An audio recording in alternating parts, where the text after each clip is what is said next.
कोंडागांव जिले की फरसगांव पुलिस ने अवैध रूप से परिवहन करते हुए 80 लाख रुपए नकदी रकम बरामद कर अंतर्राज्यीय गिरोह के 2 आरोपियों को गिरफ्तार किया है। साथ ही वाहन को जब्त कर लिया गया है। पुलिस को अवैध तरीके से बड़ी रकम ले जाने की सूचना मुखबिर से मिली थी, जिसके बाद फरसगांव पुलिस ने वाहनों को जाँच शुरू की।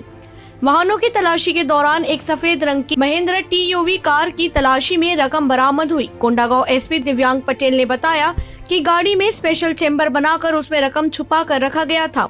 पकड़े गए दोनों आरोपी गुजरात के रहने वाले हैं और रकम हैदराबाद से होते हुए उत्तर प्रदेश ले जाने की बात सामने आई है। आरोपियों से पूछताछ की जा रही है। फरसगांव से रामकुमार भारद्वाज की रिपोर्ट। आज कोंडागांव पुलिस के द्वारा एक बड़ी कार्रवाई करते हुए करीब 80 लाख की नकदी एवं एक कार जब्त किया गया है।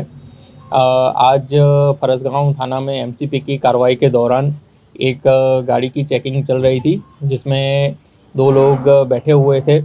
उनके द्वारा पूछे जाने पर गोलमोल जवाब दिया गया, जिससे शक हुआ। उनकी गाड़ी की तलाशी ली गई। गाड़ी की तलाशी लेने पर गाड़ी में एक गोपनीय चैम्बर बना हुआ पाया गया और जिसमें चेक करने पर टोटल 80 लाख की नकदी बरामद हुई। दोनों आरोपी गुजरात के रहने वाले हैं और उनसे 80 लाख की नकदी एवं गाड़ी को जब्त कर 41(1)(4) के अंतर्गत कार्रवाई की गई है और दोनों आरोपियों को माननीय न्यायालय पेश किया जा रहा है। पूछताछ में क्या बताया सर, कहाँ ले जा रहे हैं, कहाँ से ला रहे हैं?